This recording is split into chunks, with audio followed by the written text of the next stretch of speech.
Rose, lovely to see you. Love your character in here. I love that she just has a comeback for absolutely everything that Gary throws at her. Are the characters based on anyone that we would know, or even the mannerisms, anything? Like, because in politics there are so many big characters like that.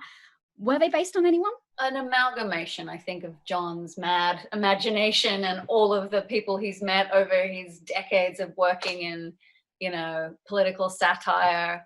One of the first things he wanted me to watch was this great documentary called The War Room, about the Clinton campaign in the 90s. It's fantastic. It's by D.A. Pennebaker. It's very famous. And there's a great relationship in there between James Corville, Clinton's campaign manager, and Mary Maitland, who is a Republican strategist. And they had a relationship in real life. And it's a lot of sparring and a lot of back and forth and very aggressive, but they clearly have this chemistry.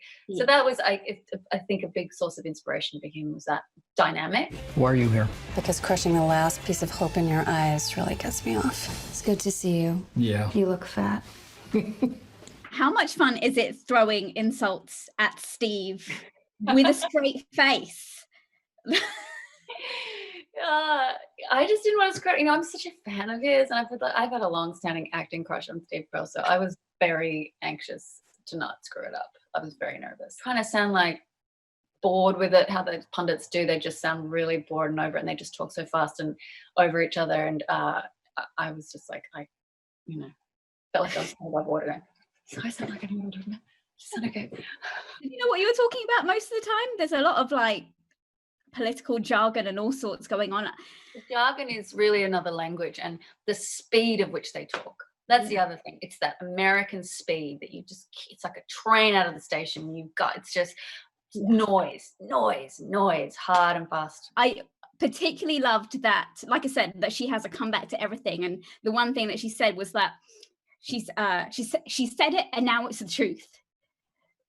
When she's putting stuff out there. Is there one little lie or a white, a fib or anything like that you would love to put out there and have people believe that it's the truth, either about yourself or about someone else? Oh, see, I wish I was Faith and I had a perfect, brilliant comeback answer.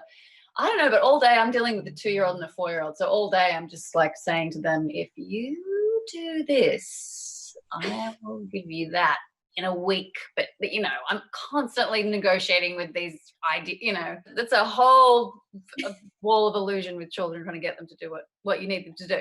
That is true, actually. When you've got kids, it's a constant. There is a bit of politics in there. I'm going to come back with trying to figure out. No, you can't.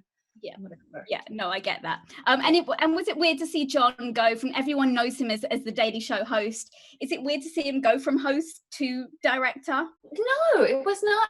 Particularly because of the themes of the movie, it was so in his wheelhouse, obviously. So it felt very effortless on his behalf, and he's really collaborative. It was a fast shoot. We didn't have a lot of time, or it was done very quickly on not a big budget, and so.